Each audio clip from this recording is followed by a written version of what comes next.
Hello friends, welcome back to my channel. ఈరోజు ఈ వీడియోలో మనం జేఎస్సీ ఎల్ఈసి గురించి అయితే చూద్దాం. డిపార్ట్మెంటల్ ఎగ్జామ్, ఇది మామూలు ఎగ్జామ్ కాదు. ఇది అంటే ఆల్రెడీ ఎంప్లాయీస్ ఉంటారు కదా, వాళ్ళకి ఇది ఎవరైతే లోవర్ క్యాడర్ అంటే మనకు క్యాడర్స్ ఇచ్చి ఉంటారు కదా, ఎక్స్ క్యాడర్ అలాగా ఆల్రెడీ ఎంప్లాయ్ అయి ఉండాలి ఎస్ఎస్సిలో, వాళ్ళకి ఈ నోటిఫికేషన్. ఎవరైతే న్యూగా ఉంటారో అంటే ఎస్ఎస్సి ఆస్పిరెంట్స్కి అయితే కాదు, ఇది ఆల్రెడీ జాబ్ వచ్చిన వాళ్ళకి డిపార్ట్మెంటల్ ఎగ్జామ్ అంటే హయ్యర్ పోస్ట్కి ఇది ఒక డిపార్ట్మెంటల్ ఎగ్జామ్. మనకు ఇక్కడ చూసారంటే మనకు మార్చ్ 2025 నుంచి ఏప్రిల్ 2025 వరకు అయితే అప్లై చేసుకోవచ్చు. ఇది 2025. మనకు 2026 అయితే మనకు జనవరిలో అయితే నోటిఫికేషన్ వస్తుంది. ఎవరైతే ఇంట్రెస్టెడో వాళ్ళు ఇప్పటి నుంచే ప్రిపేర్ అవ్వండి. అలానే మనకు ఫిబ్రవరిలో ఎగ్జామ్ ఉంటుంది. మోస్ట్లీ ఫిబ్రవరిలో ఫిబ్రవరి వరకు అప్లై చేసుకోవచ్చు. అండ్ అలానే మార్చ్లో ఎగ్జామ్ అయితే ఉంటుంది. ఎవరైతే ఇంట్రెస్టెడ్ అంటే హయ్యర్ పోస్ట్కి వెళ్ళాలనుకుంటున్నారో వాళ్ళైతే ఇప్పటి నుంచే కొద్దిగా ప్రిపేర్ అయితే అవ్వండి. ఎలిజిబిలిటీ మీరు చూసారంటే 1 ఆగస్ట్ 2024, మీకు 2026కి అయితే మీకు 2025 అనేది ఏదో ఒక మంత్ ఇస్తారు. ఆ మంత్కి మీరు 3 years అయితే సర్వీస్ అయితే ఉండాలి. అండ్ అలానే ఎవరైతే group C employee grade pay 1800 ఉంటుందో వాళ్ళకి ఈ కండిషన్స్ అయితే అప్లికబుల్ అవుతుంది. ఎందుకంటే చూడండి, మనకు first length of service, age, అలానే ఎడ్యుకేషనల్ క్వాలిఫికేషను, అండ్ అలానే టైప్ టెస్ట్. లెంత్ ఆఫ్ సర్వీస్లో కూడా మనకు ఖచ్చితంగా 3 years అయితే ఉండాలి. 3 years తక్కువ అయితే నాట్ ఎలిజిబుల్. అలానే ఎవరైతే X cadre post with the approval of the competent authority shall be eligible to be admitted. అంటే కొంతమంది సస్పెండ్ అయి ఉంటారు కదా, వాళ్ళకి కూడా ఇది ఎలిజిబుల్ అండి. అండ్ అలానే ఇక్కడ చూడండి, ఎవరైతే ట్రాన్స్ఫర్ అయి ఉంటారో గ్రూప్ సి వాళ్ళు గ్రేడ్ పే 1800 ఉండే గ్రూప్ సి ఎంప్లాయీ ట్రాన్స్ఫర్ అయి ఉంటారో వాళ్ళు కూడా ఎలిజిబుల్. ఏజ్ అనేది ఖచ్చితంగా 45 years కంటే not more than 45 years.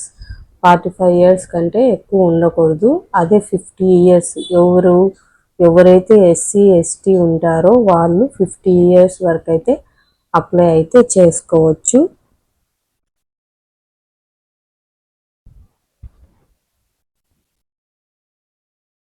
Educational qualification ఇక్కడ చూసారంటే 12th అండి. అలానే టైప్ రైటింగ్ టెస్ట్, ఇది చాలా ఇంపార్టెంట్. 30 words per minute అంటే పర్ మినిట్లో 30 words అయితే టైప్ చేయాలి.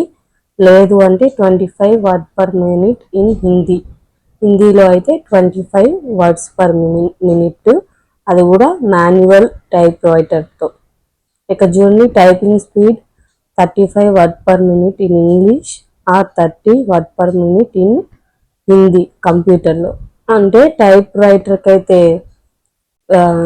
మనకు సపరేట్గా ఉంటుంది, అండ్ అలానే కంప్యూటర్లో అయితే సపరేట్గా ఉంటుంది. కంప్యూటర్లో 35 words per minute and 30 words per minute. ఇక్కడ చూసారంటే కీ డిప్రెషన్స్ అంటే 10K అంటే 10,500 కీ డిప్రెషన్స్ అయితే ఉండాలి పర్ అవర్కి. యావరేజ్గా తీసుకుంటే మనకు 5 కీ డిప్రెషన్స్ అయితే ఉండాలి ఒక వర్డ్కి. అండ్ అలానే ఇక్కడ చూడండి, ఎవరైతే టైప్ రైటింగ్ టెస్ట్ అనేది పాస్ అవ్వరో వాళ్ళైతే అప్లికబుల్ అయితే కాదు. అండ్ అలానే టెంపరీగా జాయిన్ అయి ఉంటారు కదా, వాళ్ళు కూడా నాట్ ఎలిజిబుల్.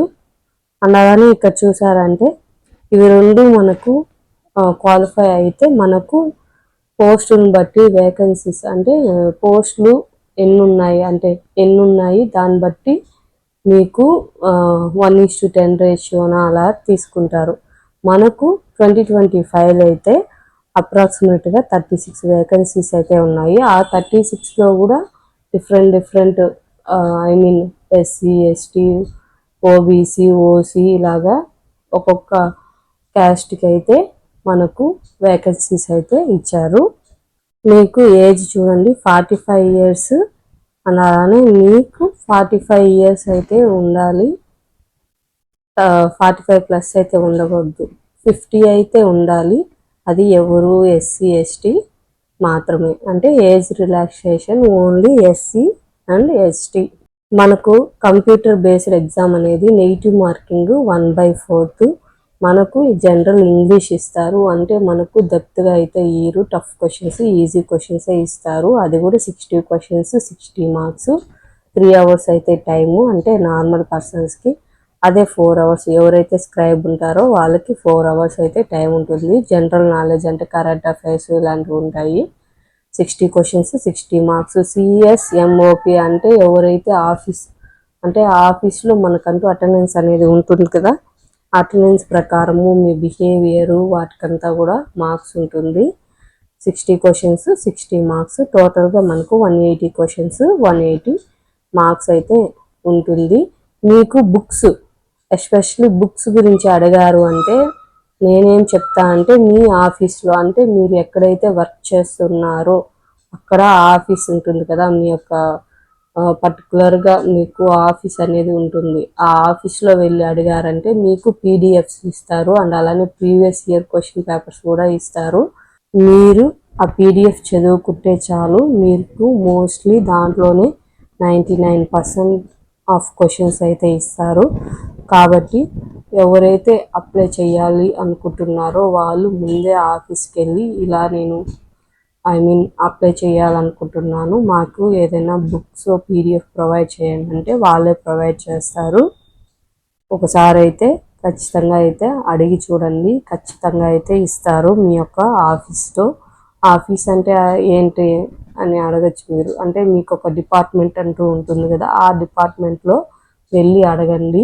బయట అయితే బుక్స్ అయితే దొరకవు, ఎందుకంటే మీకు మీ వర్క్ బేస్డ్ కూడా మీకు క్వశ్చన్స్ అయితే ఇస్తారు. కాబట్టి మీరు మీ డిపార్ట్మెంట్లో వెళ్ళైతే ఒకసారి అయితే అడగండి, ఖచ్చితంగా అయితే ఇస్తారు. బయట అయితే బుక్స్ అయితే అవైలబిలిటీ లేదు.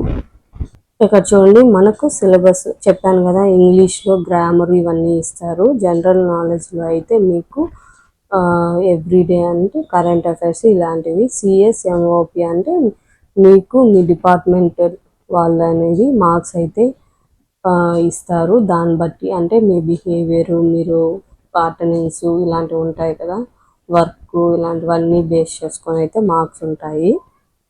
ఒకవేళ టై కేసెస్ అంటే ఇద్దరికి ఒకే మార్క్స్ వస్తే వాళ్ళ యొక్క డేట్ ఆఫ్ బర్త్, అంటే ఎవరైతే పెద్దగా ఉంటారో డేట్ ఆఫ్ బర్త్ వాళ్ళది అయినా కూడా టై అయితే వాళ్ళ యొక్క ఫాదర్ నేము, అంటే ఆల్ఫాబెట్స్ మనకు ఏదైతే ఫస్ట్ వస్తుందో వాళ్ళ ఫాదర్ నేము వాళ్ళకైతే ఫస్ట్ ప్రిఫరెన్స్ ఇస్తారు.